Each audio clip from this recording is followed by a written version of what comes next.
Good morning, everybody.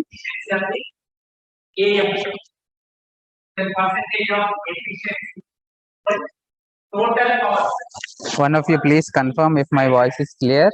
You are able to see my presentation.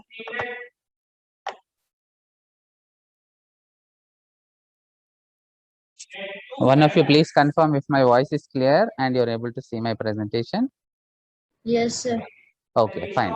So in the yesterday's class, we have started analyzing multi-stage amplifiers. Okay. We discussed cascading of amplifiers primarily to get larger gain. Okay. And we also discussed cascade amplifier. Okay. Cascade is connecting blocks, right, such that the output of one stage acts as input to the other stage. That was cascading. Cascoding, okay, is to enhance the performance of the circuit.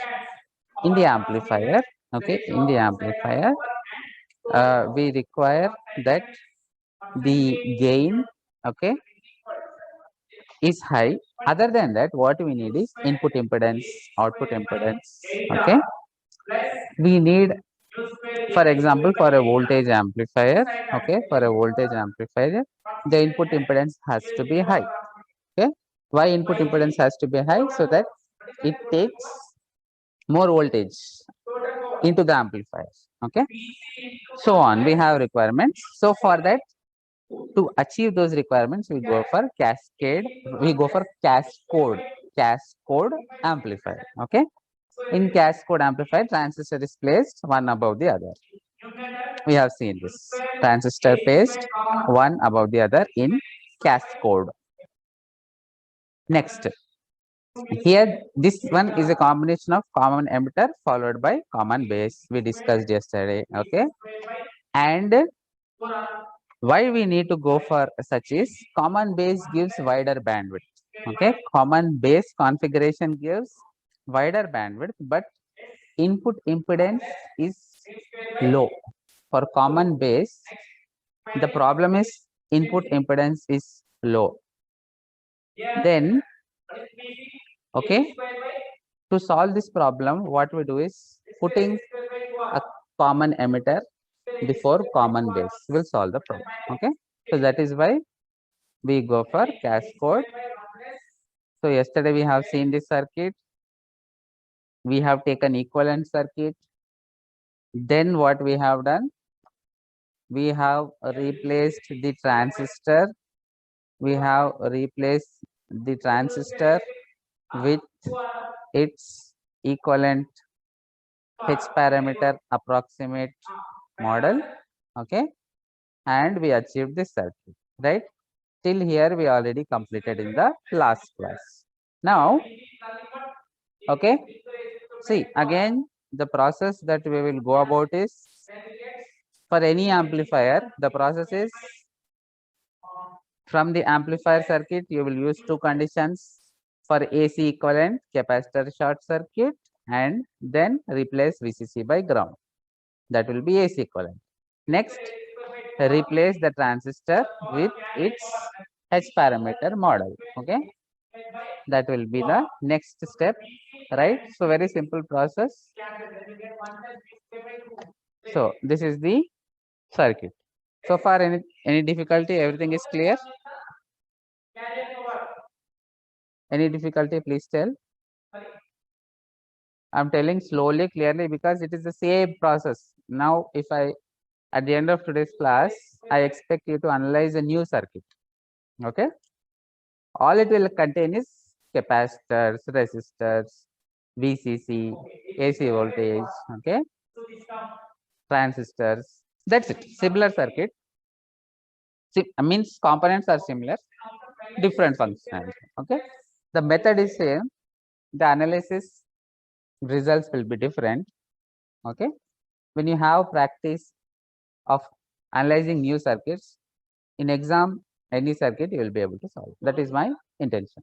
So any, please frankly tell, any difficulty so far? Everything is clear? One of you please respond. Everything is clear? No difficulty, right? Yes, sir. Okay, fine. Now, for this circuit, apply KCL, KVL, okay, and get the voltage gain, current gain, input resistance, output resistance over. Analyzing the amplifier is over. Okay, right? Now, all you are using is KVL, KCL, right? There is no rocket science you are using, only KVL, KCL you are using. By any means, all my students should attempt, okay? When given question in the exam, don't be afraid if you see a new circuit. Attempt, go for AC equivalent, replace the transistor by its whatever. If they ask approximate model, replace by approximate model. If they ask exact model, replace by exact model. Okay, simple. Now let us go and analyze this circuit. Okay, so AV is, we know voltage gain, V naught by Vi. Okay, I hope everybody knows that. Gain, output by input. Voltage gain, output voltage by input voltage. Okay, so what is V naught here? One of you please see the circuit and tell me. What is V naught? Any circuit, HFEIB2 into RL. is it plus HFEIB2 or minus HFEIB2? Minus HFEIB2 into RL. Yes, very good. See, whenever we are analyzing circuits, try to use the variables which are already present.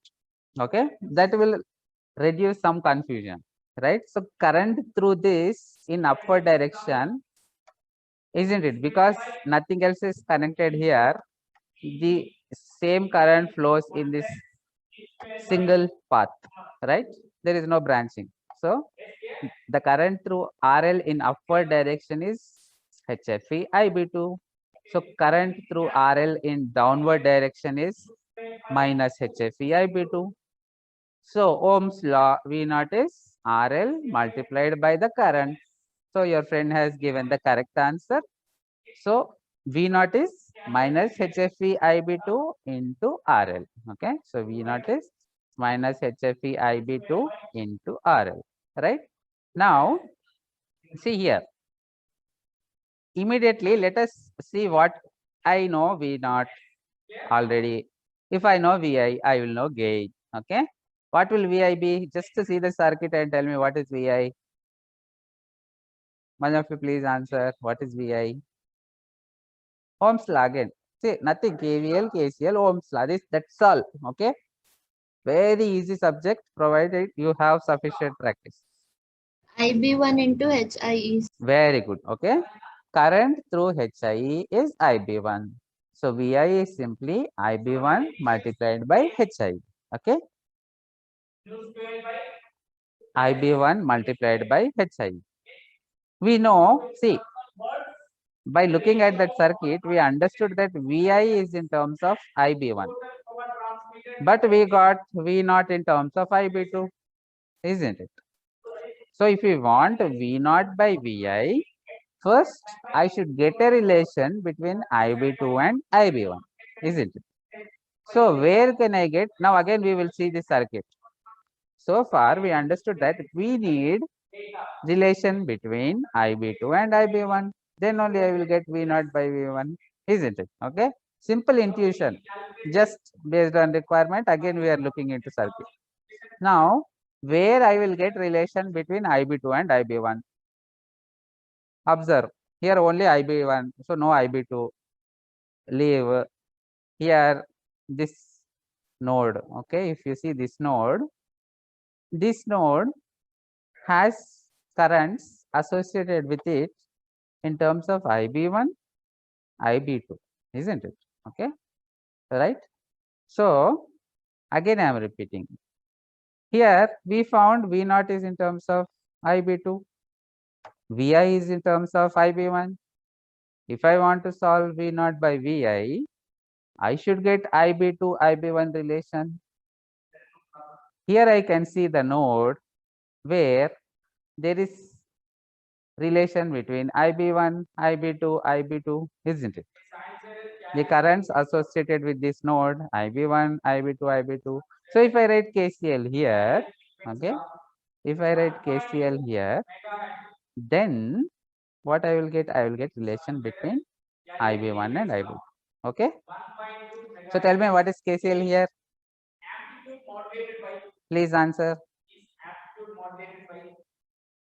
KCL, sum of currents entering is equal to sum of currents leaving. Simple.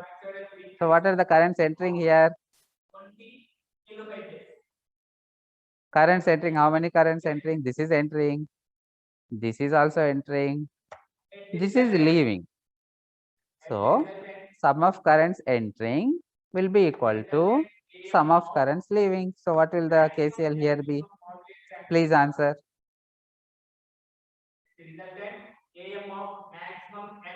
HFE IB2 plus HIE IB2 equal to HFE IB1.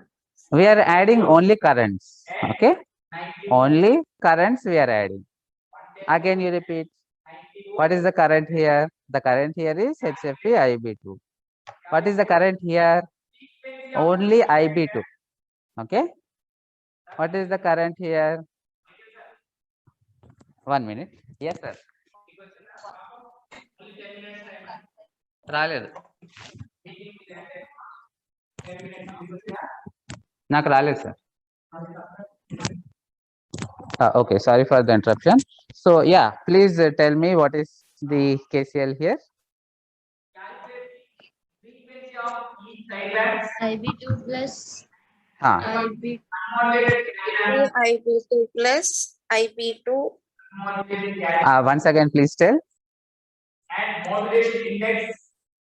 Please answer once again. 2 IB2 is equals to IB1. Why 2 IB2? See, this is not IB2, na. This is HFE IB2. Okay. This is HFE into IB2. This is IB2. Okay. Right. Again, please tell. HFE IB2 plus IB2 equal to HFE IB1. Okay. Right. HFE IB2 plus okay IB2 is equal to HFE IB1. Okay. So HFE IB2 plus IB2 is equal to HFE IB1. Okay. How are we getting this? We are applying KCL at node E2. This is node E2. Here we are applying KCL to get the relation. Okay. Now all that we are doing to get IB1, IB2 relation. So I can take IB2 common here, isn't it? Okay. If I take IB2 common, what will remain? What will remain? 1 plus HF. Very good. HFE plus 1. Okay. If I take IB2 here, HFE plus 1 will remain, right? So that HFE plus 1, I can cross multiply to the denominator. So I will get IB2 in terms of IB1 like this. IB2 is equal to HFE divided by HFE plus 1 into IB1. Okay, right? For the class to be interesting, I want all of you to give answers. Okay. In all my offline classes which I have taken so far for the past 10 years, my students kept on answering. I want the same. I want, okay, I know all of you have a lot of energy, right?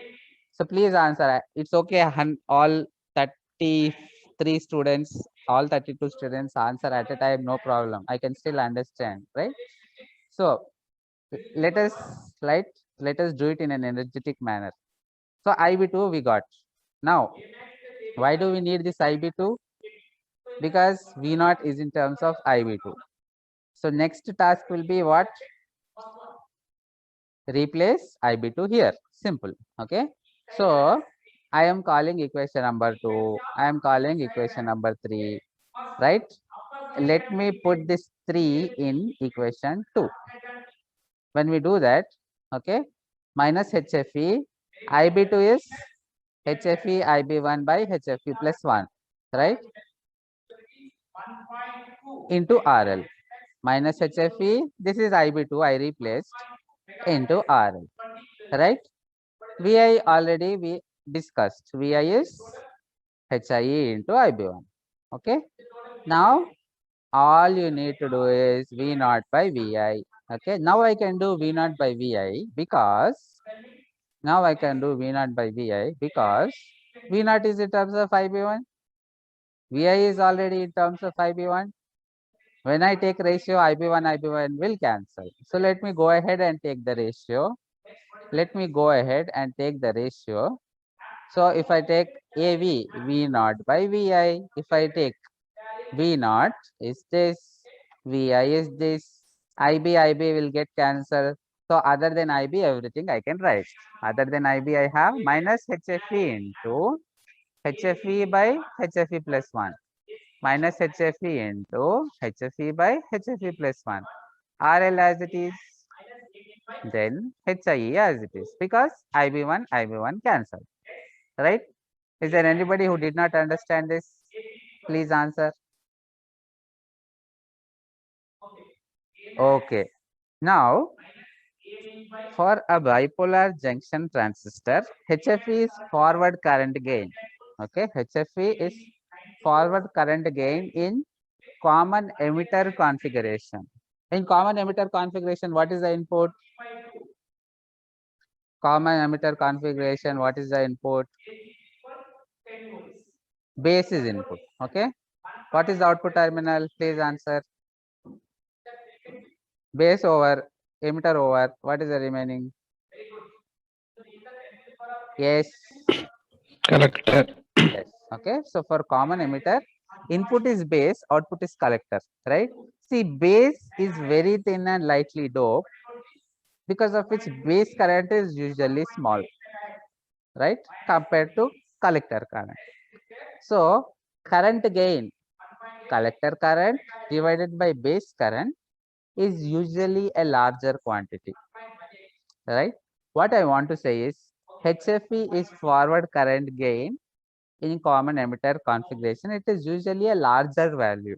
Okay, the value is, say, depends on the model of the transistor. Okay, the way it has been manufactured. Typical value around 100. You will get this value from the data sheet of the transistor.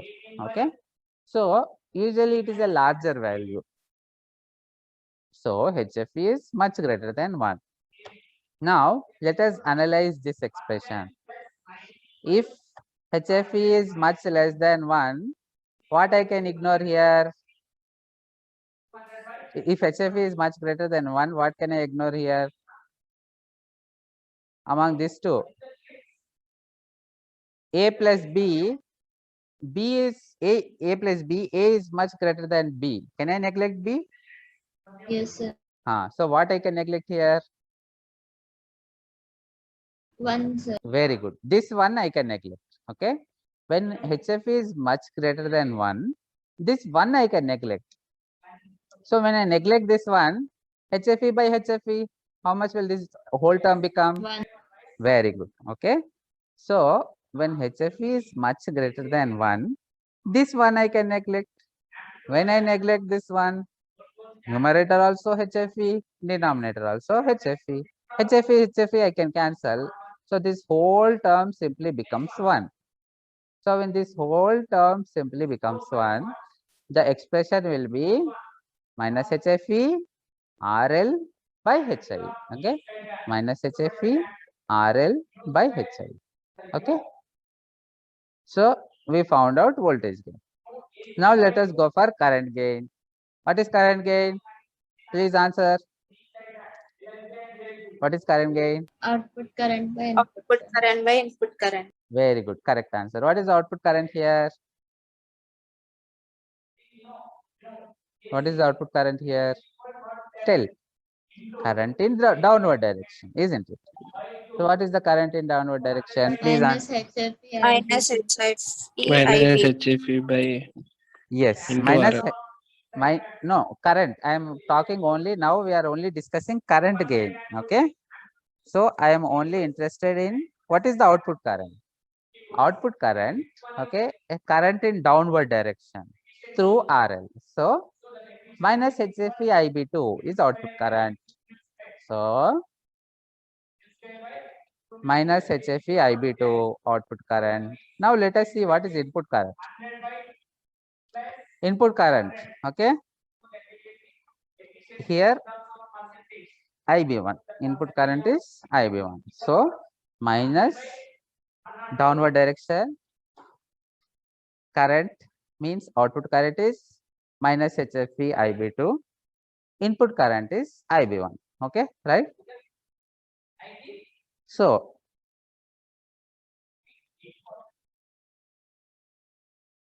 we have minus HFE IB2 divided by IB1, right? Now, how to solve this expression? Think.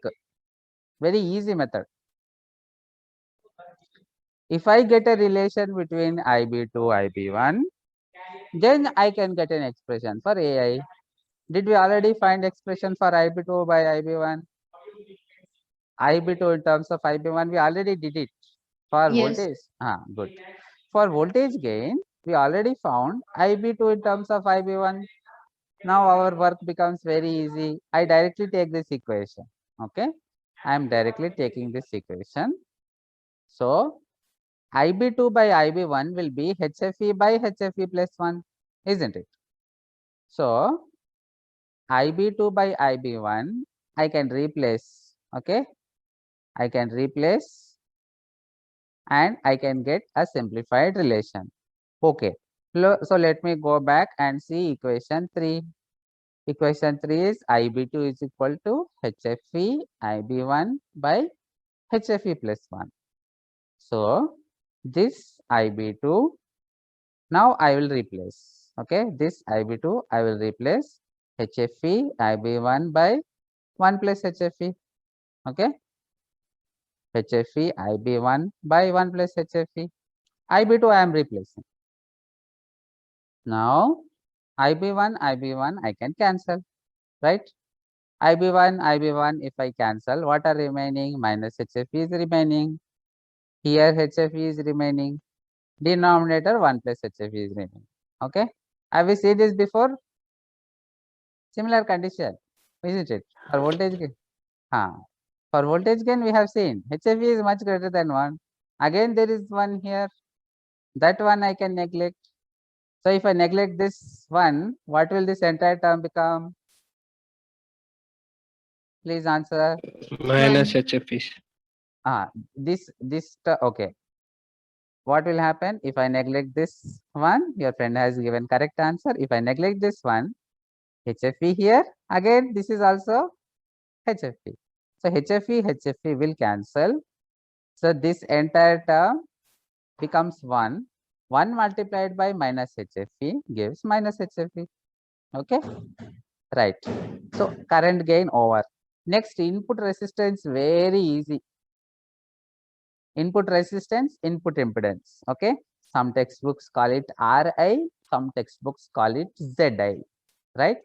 Given a problem, even in problems in exam, you can get find out input resistance RI, or they may say find out input impedance ZI, right? Okay, when they say ZI, there is scope for reactive components. When they say RI, it is purely resistive.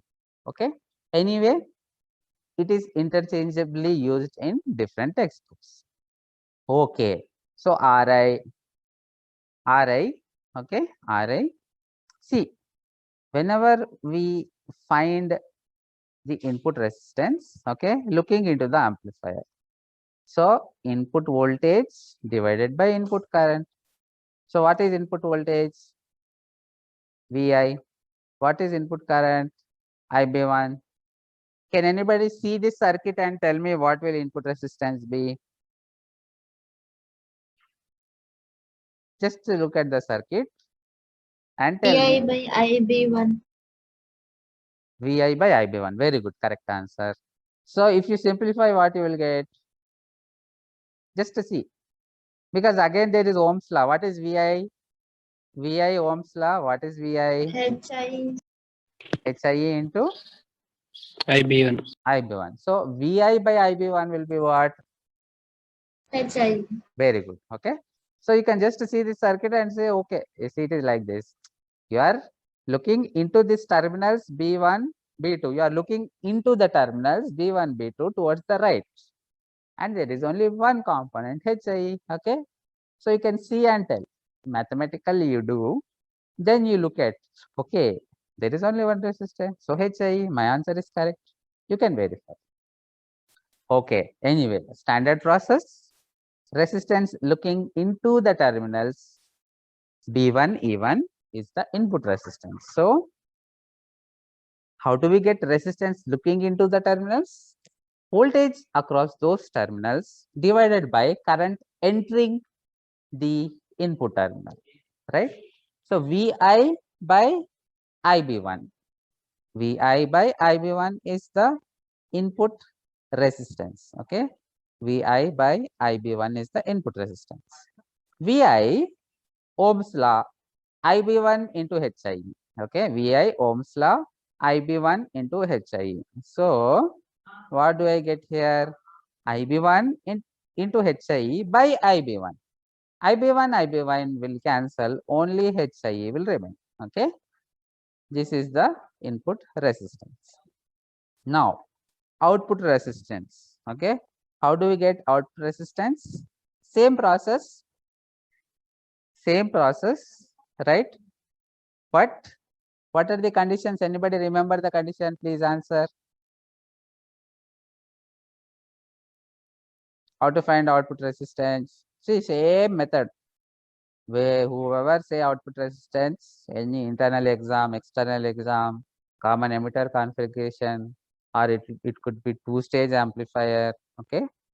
For any stage, whenever output resistance is mentioned, it is again output voltage by input. Sorry, output resistance is output voltage by output current. Okay, current entering the output terminals. Okay, is the output current that you will consider, and the voltage across the output. So it is like this: voltage across the output terminals divided by the current entering the output terminals, isn't it? Because you are measuring resistance into, okay, looking into the circuit, right?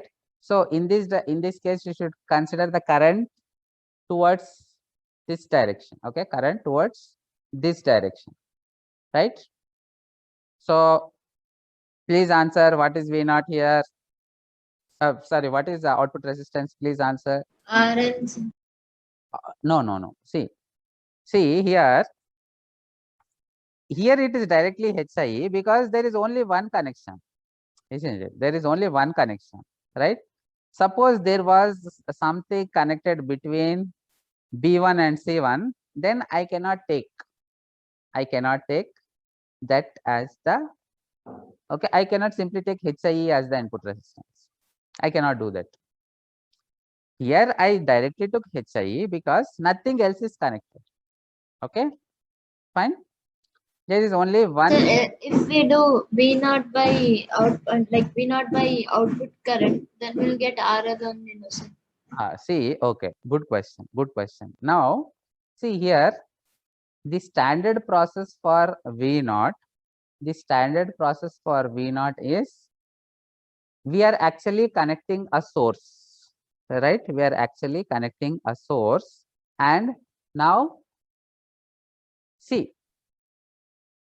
technique for measuring resistance, standard technique for measuring resistance is apply voltage, measure current.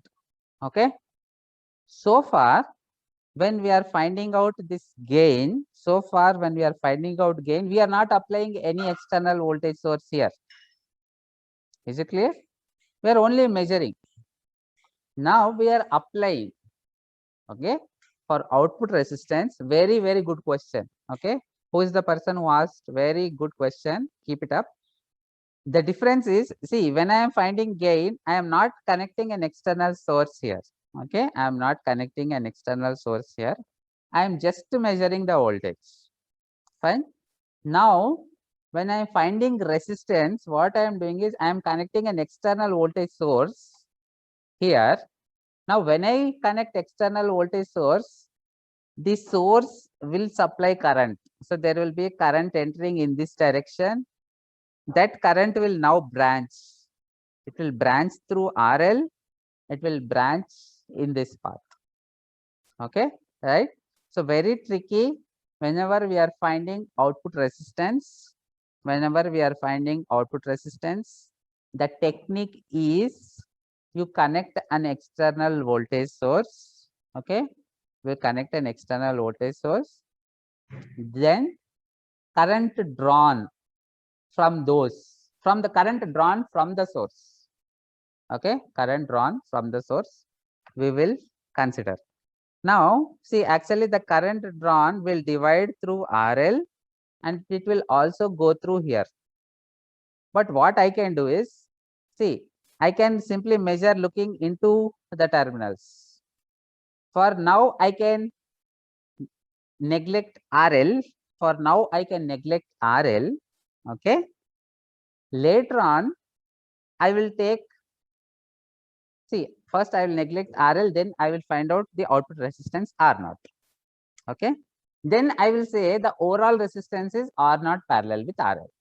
That is how people do it, right? Standard method of finding the overall output resistance. First you neglect RL. Okay. First you neglect this RL. Then what you do? You connect a voltage source here. Current drawn from the voltage source is this. Voltage by current. Okay. Voltage by current will give the resistance looking into the terminal, and that will be the output resistance. At last, we will, whatever result we got, to that we will take RL in parallel. That will be the overall output resistance. Is it clear? Please tell. I know this is difficult. Only this output resistance part is little difficult. One more circuit when we analyze, I am sure everybody will understand. Okay. But anyway, so far, is the idea clear? Yes. You want me to repeat again? Yes, sir. Shall I repeat? Yes, sir. Shall I repeat? Repeat, sir, once Yes. again. Okay, okay. See, standard process of measuring any resistance is apply voltage source, then current drawn from the voltage source, applied source divided by current drawn from the source will give the resistance. It is the same here also, but here we don't need to apply one more source because there is already source. Okay, there is already source which will generate a voltage here. Okay, we are not putting an external one more source here because there is already source, right? And the voltage generated from the source is V1 due to drop here. Okay, so that V1 by IB1 directly I am taking input resistance. At the output side, I cannot depend on the same source. I cannot depend on the same source because what is happening, that actually provides, it tends to provide current in this direction, isn't it? I get wrong results. So what I need to do is I need to consider a source which is applied here. For that, what I should do, I should take an external source. I should connect an external source here. Okay, and then I should measure the current drawn from that external source. This voltage divided by that current will give me the output resistance. Another thing is, see, if I connect two sources, again the current here will be affected by this source. So only one source. When I connect an external source here, I should make this source 0, right? So what we will do, V0 by HFE IB2 when Vs is equal to 0. That will be the output resistance. Okay, V0 by HFE IB2 for Vs is equals to 0. Is it clear so far? Yes, sir. Anybody wants me to repeat again? Ask, don't hesitate, because same technique, I told you, any circuit, same technique. So ask. or next circuit I will again explain, that time everybody will understand. Anybody wants me to repeat this again, please tell. Shall I repeat? No, sir. Okay, great. So this is R0, this is R0. Now condition is Vs is 0, right? Now we have to see what happens if I make Vs 0. If I make Vs 0, if I make Vs 0, here Vs is 0, right? 0 means short circuit. 0 means short circuit. These two resistors will appear in parallel. Okay, these two resistors will appear in parallel. Again, I am repeating, the condition is Vs 0. When I make Vs 0, this point will be directly connected to ground. 0 voltage means short circuit, replaced by short circuit. So when I directly connect this point here, I find Rs and Rb in parallel, and the current flowing through the parallel equivalent of Rs Rb is Ib1. Okay, so see, it is like this. Again, you can see this and tell, if Vs is 0, what will Ib1 be? If I make Vs 0, that's it. If I make Vs 0, this part of the circuit is isolated, isn't it? This part of the circuit is isolated from this part. Okay, so there is, suppose there, if there is a bridging element, then the story is different. We don't have any bridging element. When Vs is 0, Ib1 is 0. Okay, simple. So when Vs is 0, Ib1 flows through Rs Rb parallel combination. It also flows through HIE. So the KVL equation will be Ib1 into parallel combination of Rs and Rb plus Ib1 into HIE is equal to 0. Okay. So this is the equation, Rs parallel Rb Ib1 plus Ib1 HIE is equal to 0. So Ib1 is equal to 0. When Ib1 is equal to 0, what will Ib